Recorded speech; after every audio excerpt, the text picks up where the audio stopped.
Hi, so good evening, ladies and gentlemen.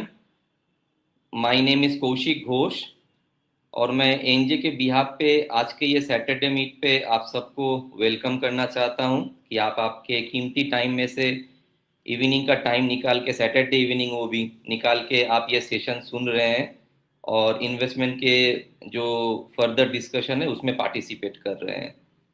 तो ये आज का जो सेशन है ये बहुत ही इम्पोर्टेंट है और उससे पहले मैं ये सेशन सारे जो हम करते हैं क्यों करते हैं उसके ऊपर भी थोड़ा 1-2 मिनट डिस्कशन करूंगा। This is a Saturday meet which we eventually run in each and every Saturday. हम हर सैटरडे को ऐसे एक सेशन अरेंज करते हैं एनजे के बिहाफ पे, एनजे के तरफ से। तो ये एनजे जो है वो जो एनजे के ऑलरेडी जो क्लाइंट्स यहाँ पर प्रेजेंट है उनको तो पता ही है, लेकिन बहुत सारे नए प्रोस्पेक्ट और नए क्लाइंट भी शायद आज जुड़े हुए होंगे जिनको एनजे के बारे में नहीं पता होगा। उनके लिए स्पेशली अगर मैं बोलूँ कि एनजे आज 32 साल से इंडिया में म्यूचुअल फंड इंडस्ट्री को बढ़ावा दे रहा है, म्यूचुअल फंड को घर घर पे ले जाने के लिए चेष्टा कर रहा है और घर घर पे म्यूचुअल फंड को ले जाके एसआईपी जैसे एक अच्छा चीज को आपके पास वो लेके जाके आपको वो दे रहा है। तो ये सिलसिला हम लोग सालों साल से चला रहे हैं और एनजे में हम ये बिलीव करके चलते हैं कि आपको हम जितना अवेयर इन्वेस्टर बना पाएंगे, आपको हम जितना नॉलेज दे पाएंगे, आप फ्यूचर में उतना फिनेंशियल डिसीजन प्रॉपर ले पाएंगे और जितना आप प्रॉपर फिनेंशियल डिसीजन ले पाएंगे आपके फ्यूचर में फिनेंशियल प्रॉब्लम उतना कम आने वाले हैं और आप फिनेंशियल फ्री उतना जल्दी और उतने पुख्ते तरीके से हो पाएंगे। तो ऐसे बहुत सारे सेशन हम करते रहते हैं और आज का भी जो सेशन है उसमें से एक ही है। तो आज का जो सेशन है उसमें ये बहुत बहुत ही खास सेशन है क्योंकि आज के सेशन पे मेरे पास जो स्पीकर है आपको मार्गदर्शन करने के लिए वो none other than Radhika Gupta ma'am है। Radhika Gupta ma'am doesn't need any introduction from me specially, because आप कोई ना कोई प्रोग्राम में, कोई ना कोई टीवी चैनल पे, कोई ना कोई न्यूज़ चैनल पे, कोई ना कोई अखबार पे उनका आर्टिकल, उनका इंटरव्यू ऑब्वियसली गो थ्रू किए होंगे। अगर नहीं किए हैं, for you Radhika ma'am is the CEO and managing director of Edelweiss mutual fund. Radhika ma'am बहुत साल से ये इंडस्ट्री में है और ये इंडस्ट्री में राधिका मैम बहुत साल से सिर्फ है नहीं, अगर मैं खाली एडलवाइज की बात करूं उससे पहले का अगर मैं नहीं भी बोलूं तो मैम एडलवाइज में 2017 के 31 मार्च से हैं। और जब मैम ये Edelweiss mutual fund asset management company join की तब ये पूरा एडलवाइज म्यूचुअल फंड का जो टोटल एसेट अंडर मैनेजमेंट था, मतलब आपका जो पैसा वो मैनेज करते थे, वो 6,500 करोड़ था। और आते आते लास्ट मेरे पास जो फिगर है 1 साल पहले का, वो 1 साल पहले तक हम Edelweiss mutual fund was handling 1,40,000 crore asset. तो यू कैन गेस क्या लेवल का ग्रोथ मैम के लीडरशिप पे एडलवाइज म्यूचुअल फंड को मिला है। नॉट ओनली दैट, अगर मैम के एडुकेशन के बारे में हम बात करें तो ma'am is the graduate from university of Pennsylvania. Not only that, वो एकाधार में फंड मैनेजर भी थी, एंटरप्रेन्योर भी है, ऑथर भी है और बहुत सारे उनको पुरस्कार से नवाजा गया है। अब मैं अगर लिस्ट बोलूँ तो ये लिस्ट बहुत लंबे चले जाएंगे। तो Forbes magazine, Fortune magazine, business today, economic times, ऐसे बहुत सारे रिनाउंड मैगजीन एंड पेपर्स है जो मैम का आर्टिकल भी प्रकाशित करते हैं और मैम को वो डिफरेंट डिफरेंट पुरस्कार से भी सम्मानित किए हैं।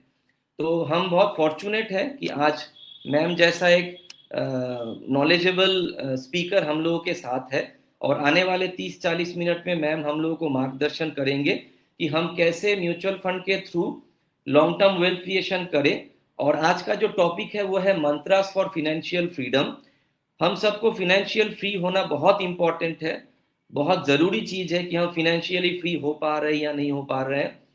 तो ज़्यादा वक्त नहीं गवाते हुए मैं मैम को रिक्वेस्ट करूंगा कि मैम आप आइए और हम सबका मार्गदर्शन कीजिए ये सैटरडे स्कूल में।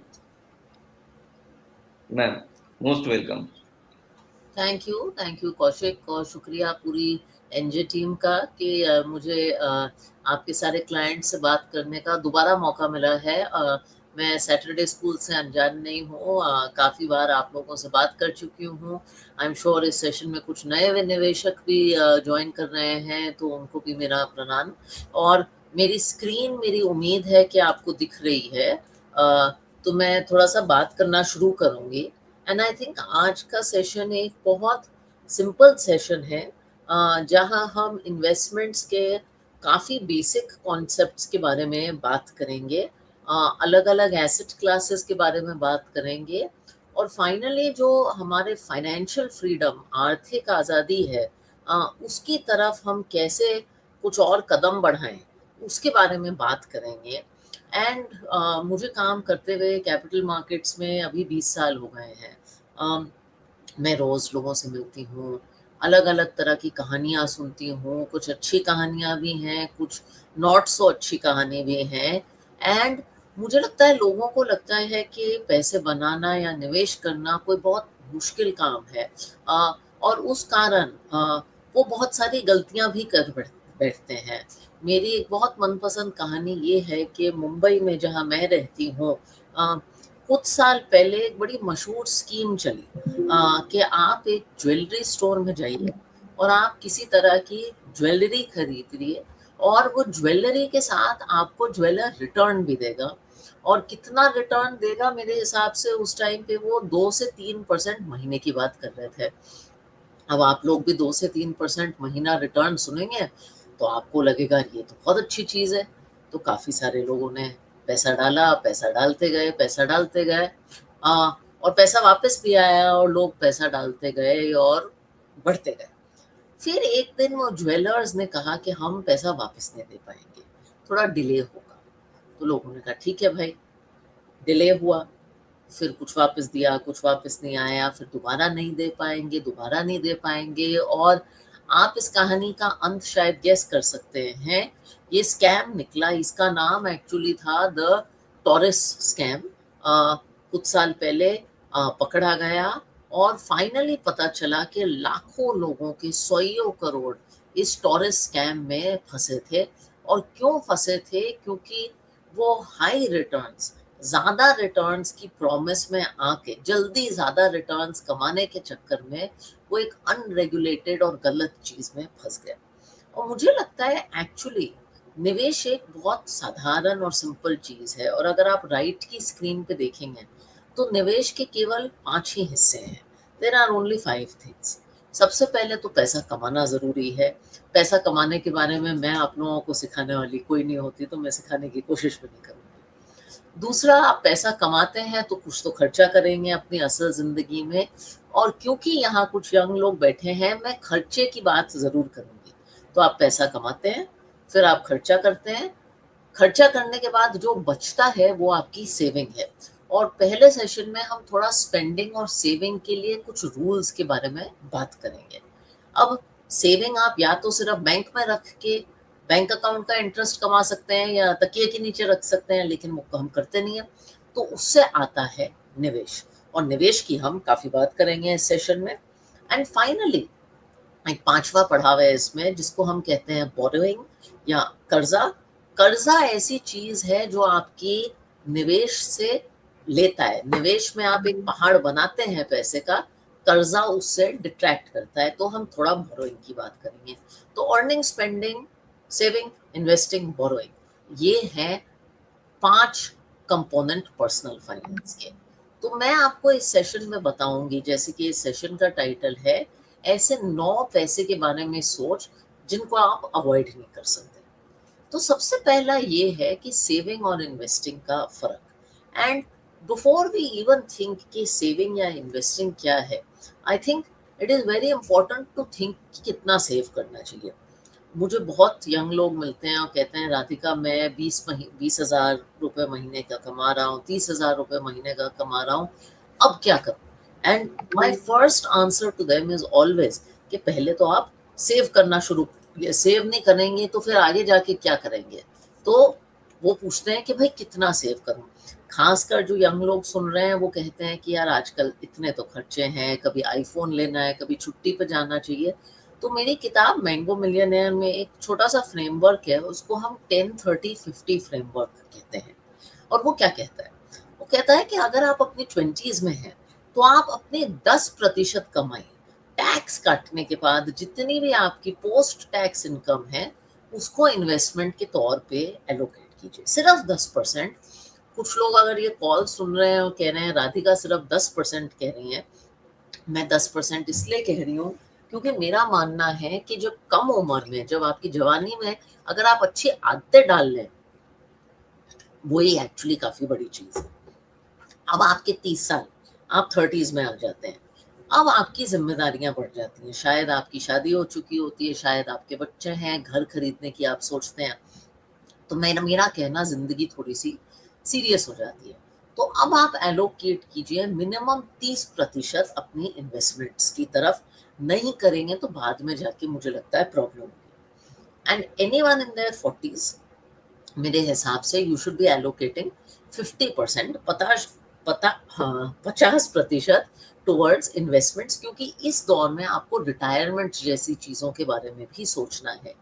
तो 10-30-50 का framework in your 20s, 30s and 40s। ये तो हो गई आपकी सेविंग की बात। अब बात करते हैं निवेश की। तो कई बार लोगों को लगता है कि सेविंग्स और निवेश एक ही चीज है, और उनमें कॉन्क्रीट फर्क क्या है उसकी थोड़ी बात करते हैं। मुझे लगता है savings is like doing training, investing is doing the actual thing. दो एग्जांपल लेते हैं, दो उदाहरण लेते हैं। एक इंडिविजुअल ने 1 लाख रुपए कमाए और सेव किया, बैंक में पैसे डाले, उसको 4% इंटरेस्ट मिला, 30 साल उसने पैसे डाले। एक इंडिविजुअल ने वही 1 लाख इक्विटी बाजार में या म्यूचुअल फंड के जरिए 30 साल तक लगाए। दोनों का क्या होता है? सेविंग करने वाले का, जिसने बैंक में पैसे डाले हैं, उसके 56 लैक्स होते हैं, इन्वेस्टिंग करने के 2.5 करोड़ होते हैं। अब कुछ लोगों को लगता है कि सिर्फ सेविंग करके ही आपका काम हो जाएगा। मैं यहाँ आपको एक बात बताना चाहती हूँ। हिंदुस्तान में हम देख रहे हैं साल भर साल, महीने पर महीने चीजें महंगी होती जा रही हैं। ये किसी भी इकोनॉमी में होंगी, इसका नाम इन्फ्लेशन है। जब मेरे पापा स्कूलिंग करते थे तो स्कूलिंग की कॉस्ट साल में 10 रुपए हुआ करती थी। मेरा 3.5 साल का बेटा स्कूल जाएगा तो शायद एनुअल कॉस्ट स्कूल की 4-5 लाख हो।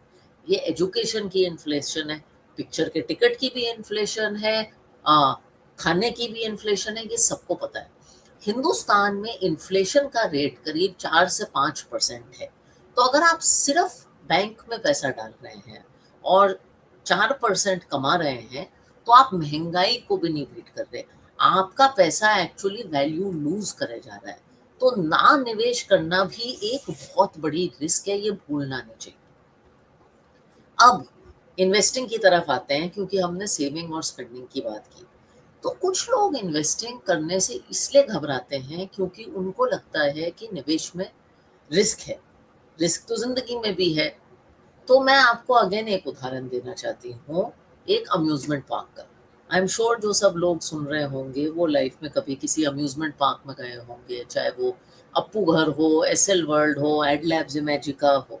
अब आप किसी अम्यूजमेंट पार्क में जाते हैं तो अम्यूजमेंट पार्क में अलग अलग तरह की राइड्स होती हैं। ऐसी राइड होती हैं जैसे मेरी गो राउंड, जो मेरा बिल्कुल लेफ्ट पे है, यहाँ है, बहुत बेसिक स्लो सिंपल राइड होती है। ऐसी भी राइड होती हैं जो रोलर कोस्टर होती हैं, जिनमें बहुत थ्रिल होता है, लेकिन वो बहुत डरावनी राइड होती हैं। और बीच की भी राइड होती हैं, फेरिस व्हील, जहाँ थोड़ा ऊपर नीचे है, हाइट भी है, लेकिन फिर भी रोलर कोस्टर वाली बात नहीं है। अब there are different people who go to amusement parks.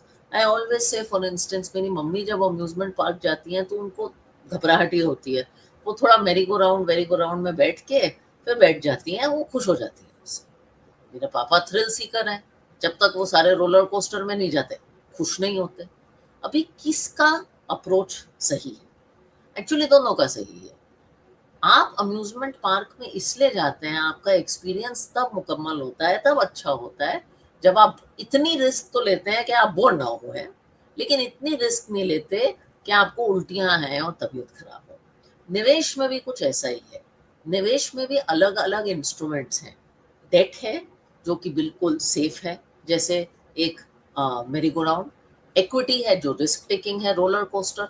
और बीच की चीजें हैं हाइब्रिड फंड्स, जो मीडियम पेस्ट है। अब आप अपने अपनी रिस्क के हिसाब से चूज करिए। ये नहीं है कि एक ही तरह का निवेश का ऑप्शन है, लेकिन ये भी जानना जरूरी है कि अगर आप कोई चॉइस कर रहे हैं तो उसके कॉन्सिक्वेंस है। फॉर इंस्टेंस, अगर आप एक सेफ ऑप्शन चूज कर रहे हैं, कैरूजल चूज कर रहे हैं, डेट, तो आपका 1 या 3 ईयर में रिटर्न कभी नेगेटिव नहीं होगा। ये देखिए, कभी नेगेटिव रिटर्न नहीं होगा, लेकिन आपको बहुत बड़े रिटर्न भी नहीं मिलेंगे। आपका मैक्सिमम रिटर्न कभी 20% नहीं होगा। अगर आप इक्विटी में निवेश कर रहे हैं तो आपका एक साल ऐसा होगा जब आपका -30% रिटर्न होगा, लेकिन बहुत रिटर्न बनाने की भी गुंजाइश है, और हाइब्रिड बीच का है। मेरे हिसाब से खुद को जानना कि मुझे किस तरह का इन्वेस्टमेंट अम्यूजमेंट पार्क का एक्सपीरियंस चाहिए, वो बहुत जरूरी है। इससे रिलेटेड एक और भी जरूरी बात यह है कि हमें अपने निवेश से चाहिए क्या और हमारी एक्सपेक्टेशंस क्या है। मैं बहुत पार्टीज में जाती हूँ, तो एक घर पे पार्टी हुई थी जहाँ एक निवेशक, जिनको मैंने ही सलाह दी थी कि वो हाइब्रिड फंड में इन्वेस्ट करें, क्योंकि उनकी पर्सनैलिटी ही ऐसी थी, वो बड़े खुश थे कि उनका रिटर्न हाइब्रिड फंड में 12-13% था। फिर किसी और शख्स ने उनको जाके कहा, तो क्या बात कर रहा है, सिर्फ 12-13% रिटर्न? मैं तो ना 3 साल से स्मॉल कैप में इन्वेस्ट कर रहा हूँ, मेरे को तो 30% मिनिमम रिटर्न आया। फिर वो बैलेंस्ड फंड वाला इन्वेस्टर मेरे को देख के कहता है, दीदी मेरे साथ तो बिल्कुल गलत हुआ है, मुझे तो सिर्फ 12 मिला है, उसको 30 मिला है। एंड एक्चुअली दोनों के साथ सही हुआ था, क्योंकि दोनों की पर्सनैलिटी अलग थी। लेकिन एक ये जानना जरूरी है कि हर निवेश से आपको कितना मिलेगा। हमारे इंडिया में कितना मिलेगा शब्द माइलेज के लिए यूज्ड है, और सबको पता है कि आप एक छोटी सी मारुति की गाड़ी लोगे तो उसकी माइलेज बहुत अच्छी होगी, और सबको ये भी पता है आप मर्सिडीज की गाड़ी लोगे तो उसकी माइलेज बहुत अच्छी नहीं होगी। अब अगर आप मर्सिडीज से मारुति की माइलेज एक्सपेक्ट करोगे तो ये दुखी होने का फॉर्मूला है। ऐसे ही डेट, इक्विटी और गोल्ड में एक रियलिस्टिक रेट ऑफ रिटर्न होता है, और वो रियलिस्टिक रेट ऑफ रिटर्न आप कैसे तय करते हैं? सबसे पहले तो आप ये देखते हैं कि उस एसेट क्लास का लंबे समय में रिटर्न कितना है, क्योंकि एक साल में तो सिल्वर का भी रिटर्न 100% हो सकता है, लेकिन लंबे समय में कितना रिटर्न है ये आपको देखना है, क्योंकि आप ये एक साल के लिए निवेश नहीं कर रहे। दूसरा, आपको फंडामेंटल्स देखने हैं। अब अगर इंडिया की इकोनॉमी 7% पे ग्रो करेगी, महंगाई 4-5% है, तो इक्विटी आपको लॉन्ग टर्म में 12-15% रिटर्न देगा, 25% रिटर्न दे ही नहीं सकता। तो मैंने क्या किया है, एक छोटी सी टेबल बनाई है यहाँ, और ये आपकी बहुत हेल्प कर सकती है कि अगर आप 10 साल में देखें तो डेट से कितना रिटर्न आप उम्मीद कर सकते हैं, इक्विटी से, गोल्ड से। So broadly debt 7%, equity depending on क्या आपने large cap, mid cap, small cap किया, 12 से 15%, और गोल्ड 10 से 11%। ये रियलिस्टिक रेट ऑफ रिटर्न है। अगर आपको शॉर्टर टर्म में देखने हैं तो आप ऊपर देख सकते हैं। अगर आपकी रिटर्न एक्सपेक्टेशंस आपके इन्वेस्टमेंट से करेक्ट है तो मेरे हिसाब से आप डिसअपॉइंटेड नहीं रहने वाले। तो ये देखना और समझना बहुत ज़रूरी है कि हर निवेश में आपको सही मायने में और रियलिस्टिक मायने में कितना मिल सकता है। अभी हम अलग अलग चीज़ों की बात करेंगे, अलग अलग निवेश में इन्वेस्टमेंट क्लासेस की भी बात करेंगे, लेकिन उससे पहले मैं बात करना चाहती हूँ कर्जे की। हिंदुस्तान में कर्जे को रिलेटेड बहुत ड्रामा है। पुरानी पिक्चर बनी थी मदर इंडिया 1950s में, जिसमें पूरी पिक्चर कर्ज पे आधारित थी। नरगिस के पति ने कर्ज लिया, वो गुजर गए, और वो पूरी जिंदगी कर्ज में गुजारती हैं, और बच्चों का फ्यूचर भी उससे शेप होता है। और आज की ऐसी जनरेशन है कि ईएमआई जनरेशन हो गई है। अब कर्ज अच्छा है या बुरा है? आई थिंक दोनों बातें सही है। आई थिंक 2 तरह के कर्ज होते हैं जिंदगी में, एक अच्छा कर्ज और बुरा कर्ज। और मैं कर्ज की क्यों बात कर रही हूँ? मैं कर्ज की इसलिए बात कर रही हूँ कि आप करते हैं सेविंग, उसके बाद आप करते हैं निवेश, जिससे कि आपका कॉर्पस बढ़े। लेकिन अगर आप हर महीने कर्ज देते जा रहे हैं तो आप एक ट्रैप में फंस जाएंगे, और आप जितना भी निवेश कर लें, जितना भी रिटर्न कमा पाए, आपका कॉर्पस नहीं बढ़ेगा।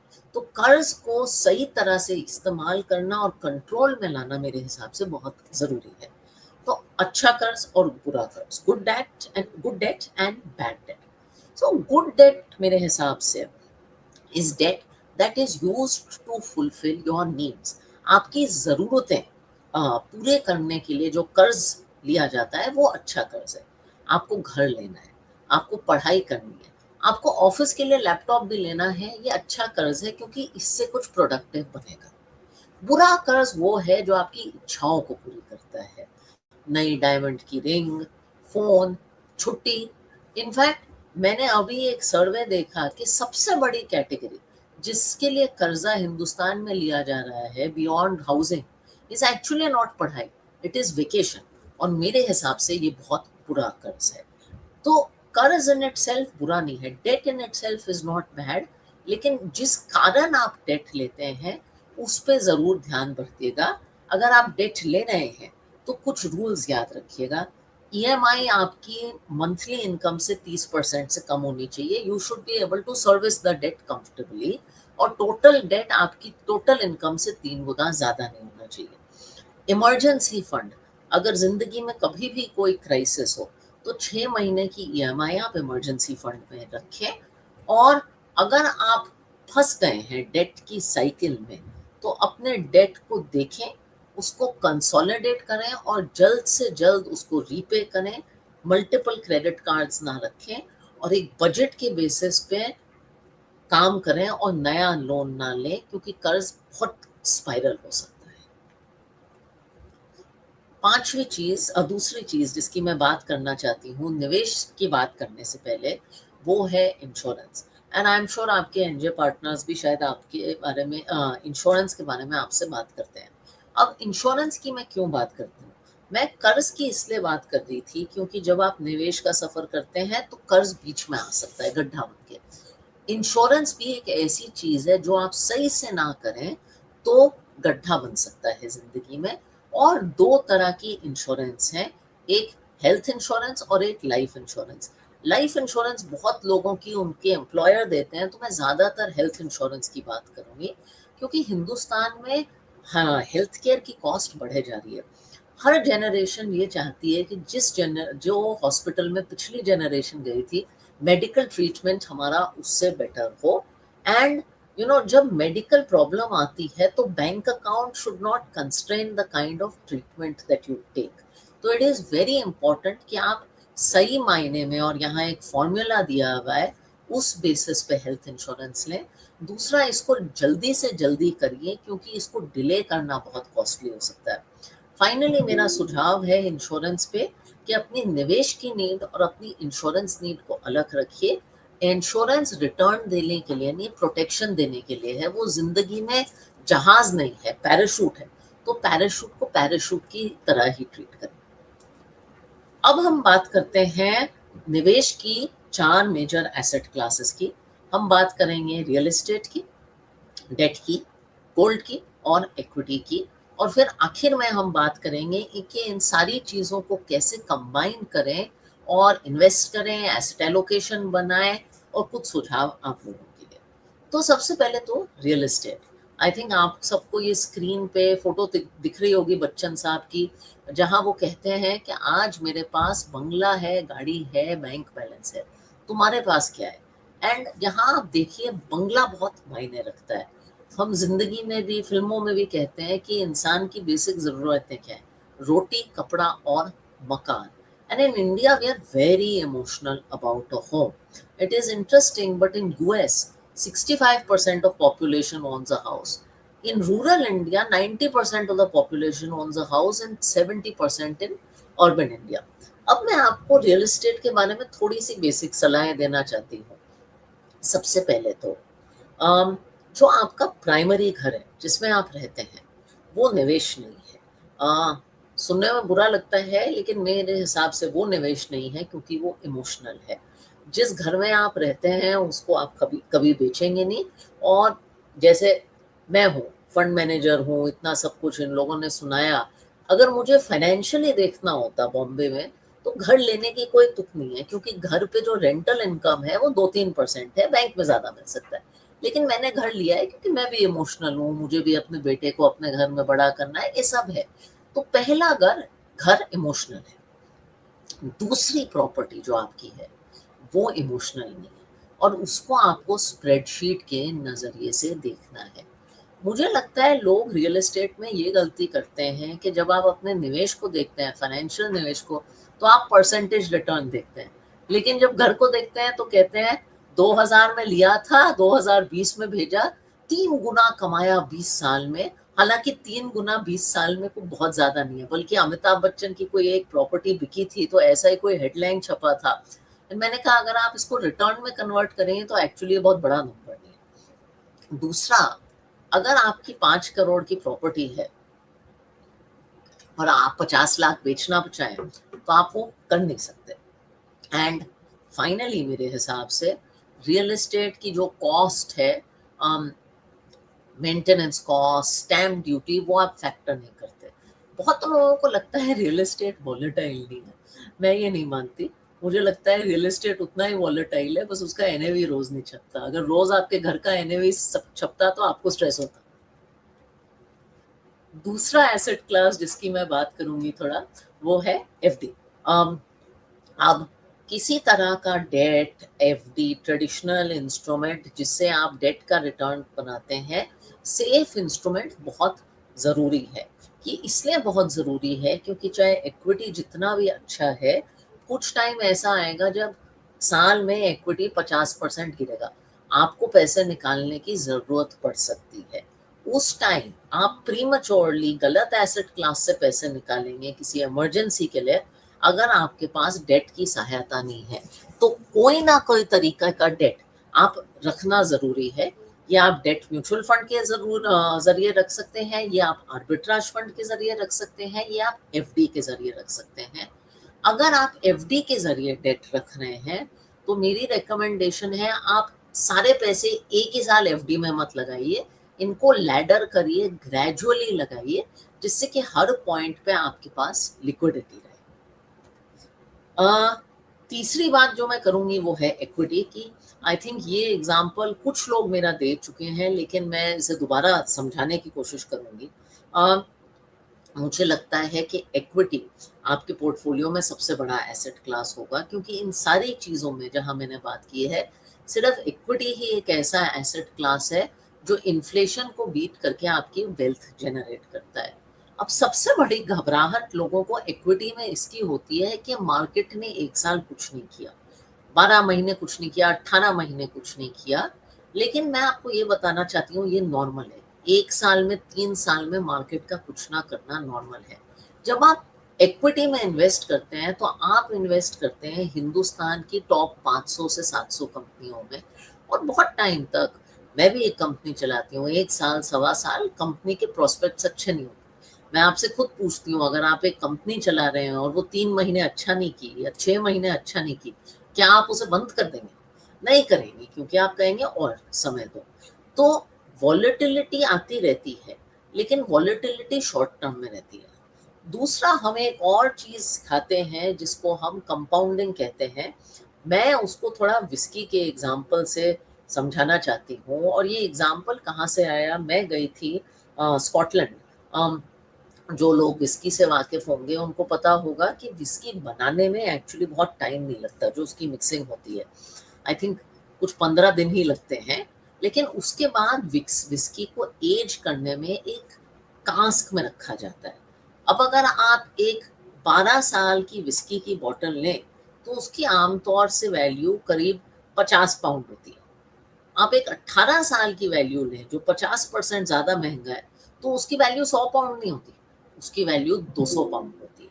और अगर आप एक 25 साल की बोतल लें जो सिर्फ शायद 20% ज़्यादा महंगी है, उसकी वैल्यू 2000 पाउंड होती है। जितना आप किसी चीज़ को रखें और टाइम दें, उतना पैसा खुद काम करता है, उसको हम कंपाउंडिंग कहते हैं। और अगर आपको लगता है कि ये सिर्फ विस्की में सच है, तो ये एग्जाम्पल एक्चुअली, ये जो मैंने डेटा राइट पे दिया है, ये निफ्टी का है।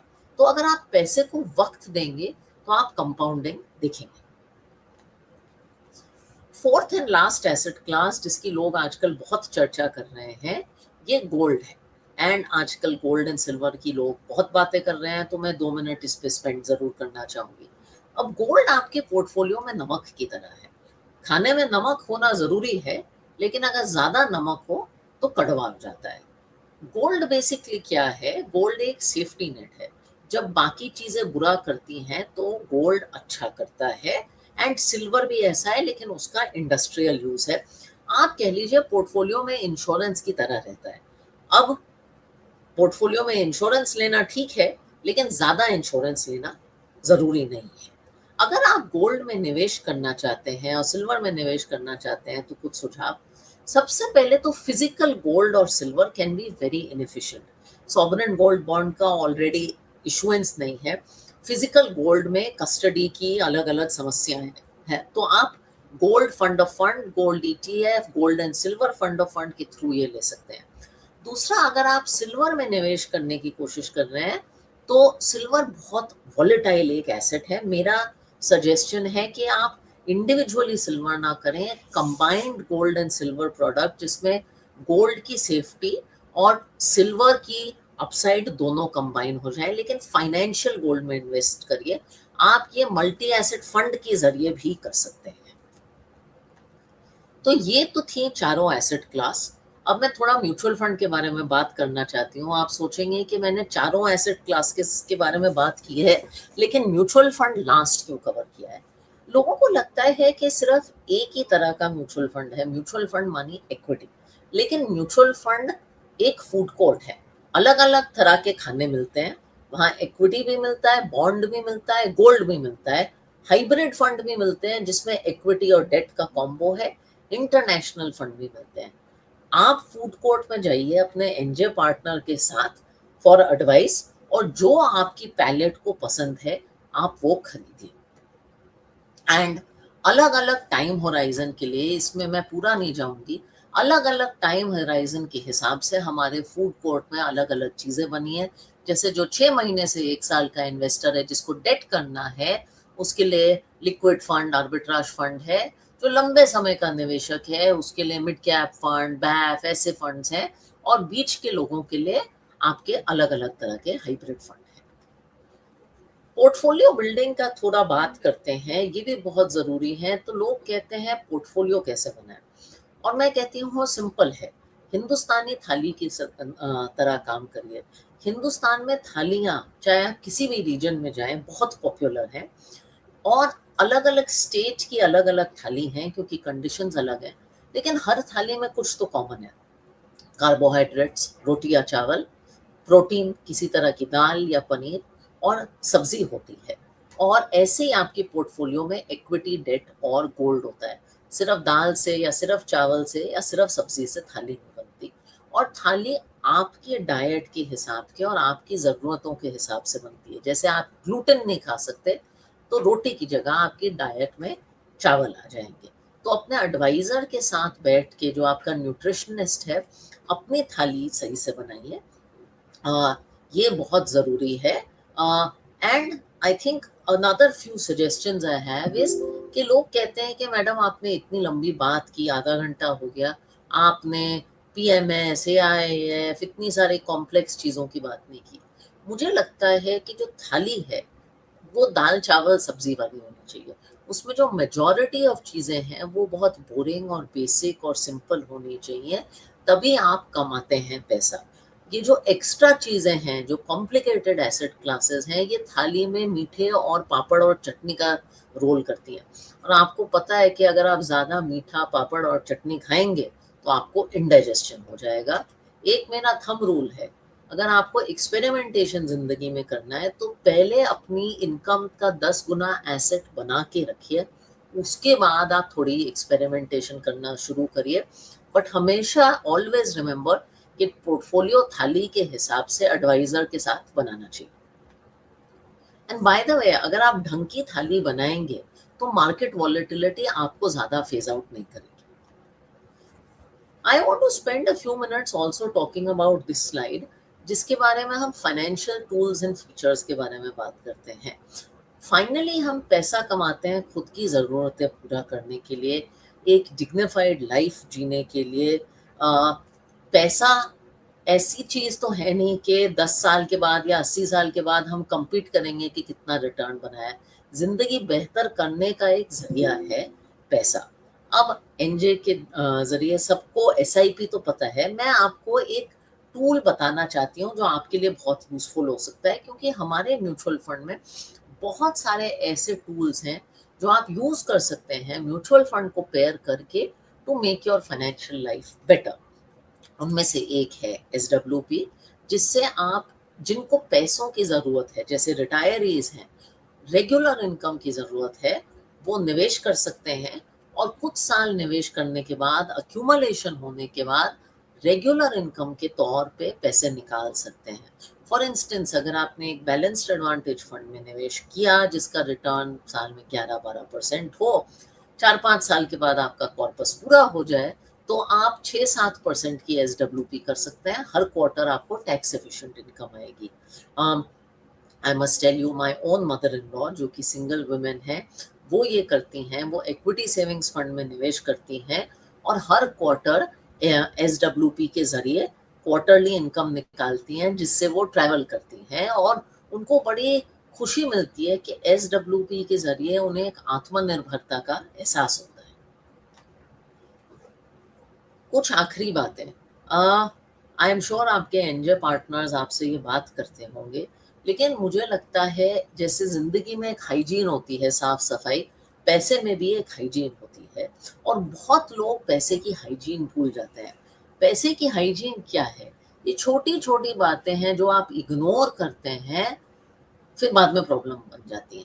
जैसे पोर्टफोलियो में नॉमिनी डालना, जिससे कि अगर आपको कुछ हो जाए तो सही हाथों में और आसान तरीके से आपकी वेल्थ ट्रांसफर हो। अपने पोर्टफोलियो को ट्रैक करना, ये बहुत ज़रूरी है। तो अपने हाइजीन फैक्टर ज़रूर ठीक से रखिएगा। एंड आई थिंक पोर्टफोलियो के ट्रैकिंग की जब बात है, तो एक और बात मैं कहना चाहूँगी, थोड़ी सी पर्सनल है। हमारे हिंदुस्तान में एक आदत है कि हम पैसे के बारे में बात नहीं करते, खुले तरीके से बात नहीं करते।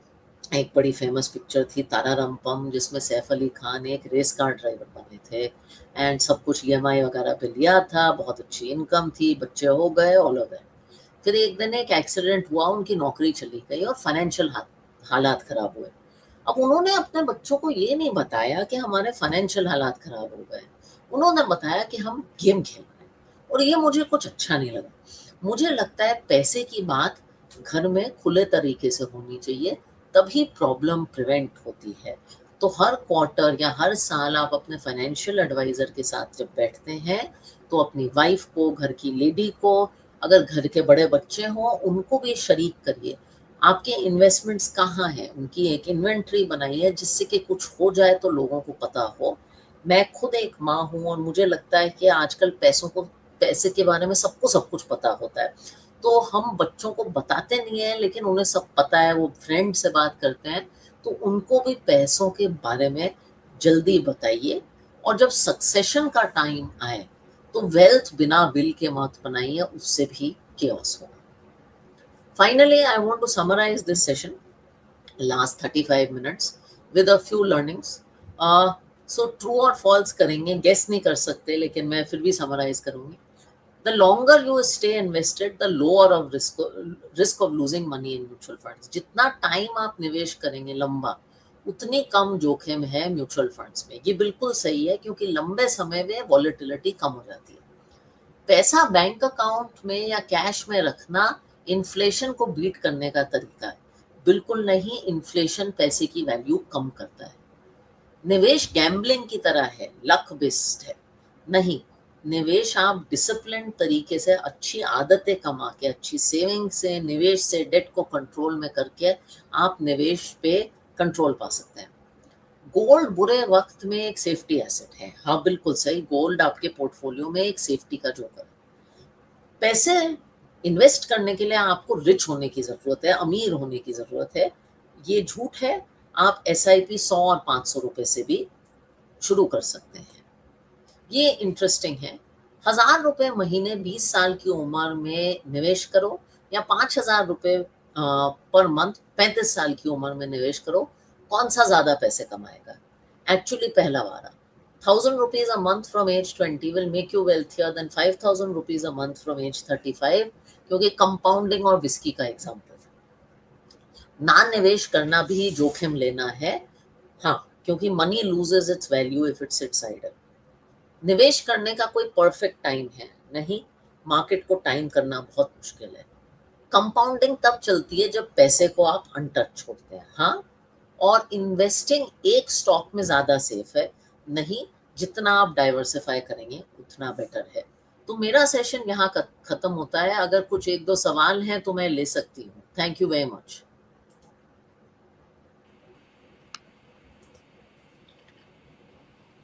शानदार मैम, एक्सेलेंट। आपने तो इन्वेस्टमेंट जैसा एक कठिन शब्द को एकदम घोल के पिला दिया हम सबको आधे घंटे में सिर्फ।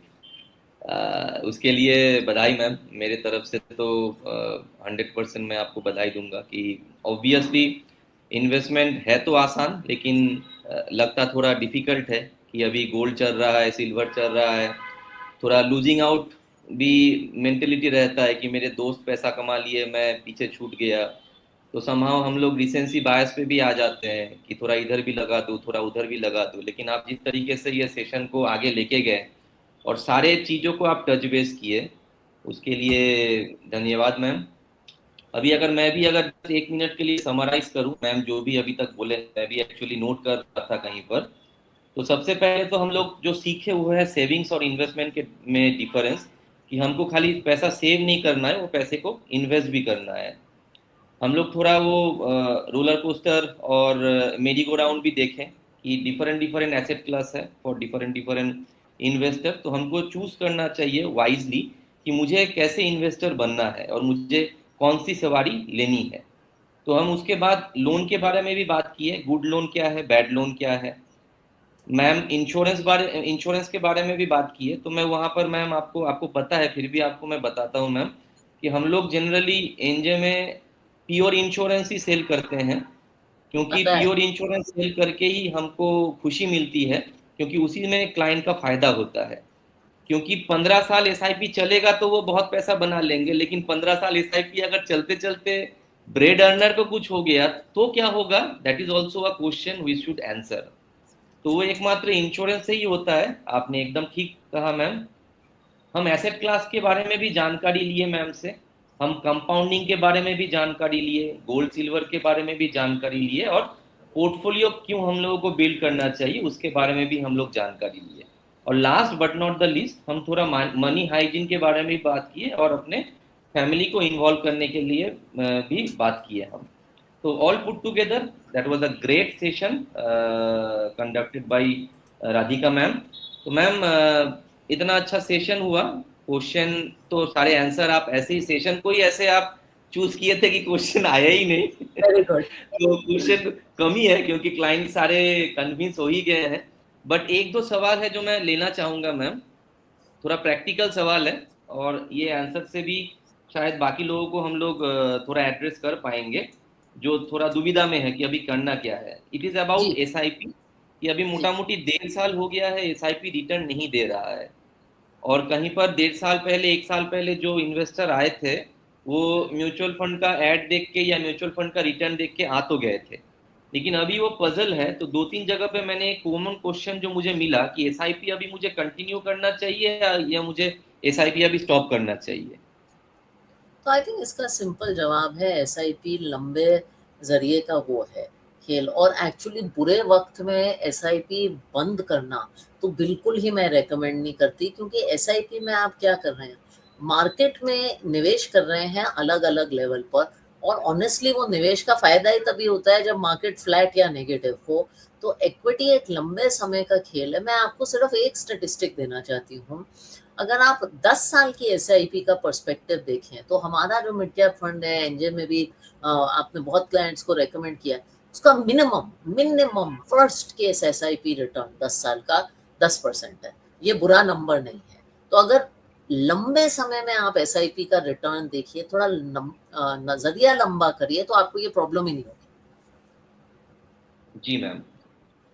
अच्छा, और एक सवाल है मैम, जो एक दो जगह से आया है, पूछना भी रेलिवेंट है, कि अभी पहले क्या था कि म्यूचुअल फंड में मैं कैसे इन्वेस्ट करूं वो किसी को पता ही नहीं चलता था। करना हाँ तो है लेकिन करूं कैसे। लेकिन आज के दिन में ये उल्टा है कि इतने सारे एवेन्यूज अवेलेबल है कि म्यूचुअल फंड में इन्वेस्ट हाँ, करने के लिए तो सोच विचार करना नहीं है, मैं इंस्टेंटली घर पे बैठ के भी कर सकता हूँ। तो ऐसा ही हाँ। एक सवाल है यहाँ पर कि I am having so many options to invest in mutual fund through online portal, so why I need platform like NJ? तो आई थिंक एनजे के ज़रिए आपको एडवाइज़र का, एक एनजे के पार्टनर का, जो एक ट्रेन्ड एक्सपीरियंस बंदा है, उसको मैं तो हज़ारों एनजे पार्टनर से मिली हूँ। आई थिंक मेडिकल एडवाइस भी आप चैट जीपीटी पे ले सकते हैं, लेकिन फाइनली जब आपको एक नी की सर्जरी करवानी होती है या एक हेल्थ प्लान बनवाना होता है, तो आप किसी एक्सपर्ट के बारे में पास जाते हैं। एडवाइस बहुत सारी है, फंड्स बहुत सारे हैं, मुझे भी बहुत सवाल मिलते हैं बेस्ट फंड क्या है, और मुझे बहुत गुस्सा आता है क्योंकि मैं कहती हूँ ऐसा कोई बेस्ट फंड नहीं है। आपके लिए क्या सही थाली है, वो आपको बनानी है, और वो आपके लिए पर्सनल है, क्योंकि आपकी बॉडी और आपकी डाइट पर्सनल है। तो इस सारी दीन दुनिया में जो म्यूचुअल फंड की है, इसको आपके लिए कैसे बेस्ट और यूजफुल बनाना है, जिससे कि आपके ऑब्जेक्टिव यूज हो, ये एक पार्टनर बता सकता है। जी मैम। मैम एक सवाल है, अगर आप अलाउ करें तो ये मैं थोड़ा लेना चाहूंगा। हाँ, सवाल ऐसा है कि how to select good scheme between so many funds and cap. तो अगर आप अलाउ करें तो can I take this question ma'am? yeah, I can take this as the last question. But I think yes. simple answer, outside of course using an advisor who benefits from NJ's wisdom, please have long-term outlook. Look at the investment process that the scheme runs. Look at the long-term rolling returns. I know NJ does this and I am very passionate about this topic. हमारा obsession हो गया है 1 साल के return देख के scheme select करना। Scheme कौन चलाता है, कैसे चलाता है, और लंबे समय में कैसा रोलिंग रिटर्न दिया है, ये 3 चीज़ें देख के स्कीम प्लीज़ सेलेक्ट करिए। ये हर साल स्कीम बदलना, क्योंकि पहले एक का रिटर्न अच्छा है, फिर दूसरी पूजा मिल जाती है, ये बहुत हानिकारक है। जी ma'am, to continue whatever ma'am said, तो उसमें ऐसा होता है कि एनजे तो इतने पुराना एक डिस्ट्रीब्यूशन हाउस है, इतना बड़ा एक डिस्ट्रीब्यूशन हाउस है, तो आपके सहूलियत के लिए NJ already different different portfolio सजा के ही रखे हैं, जहां पर मैम जो बोले ना वो ऑलरेडी रिसर्च करके हम ऐसे स्कीम सिलेक्ट करके ही रखते हैं। तो you need not to worry about कि इतने सारे स्कीम हो गए हैं तो मैं चूज कैसे करूँ। You please ask that thing from our partner जो आपको यहाँ पर इनवाइट किए हैं, और दोनों साथ में बैठ के you can take help of NJ as well, NJ's research as well. तो मैम ये सारे क्वेश्चन थे, तो अगर कोई closing remarks ma'am? No no, thank you very much, I really enjoyed talking to you, और आपके क्लाइंट से बात करने में मुझे हमेशा अच्छा लगता है। कितने सैटरडे स्कूल किए हैं, लेकिन इस मार्केट में बहुत अच्छा लगा सबसे बात करना। Thank you. Same here, ma'am. Thank you for your time. So, participants, we are concluding the session. Thank you for joining. Thank you.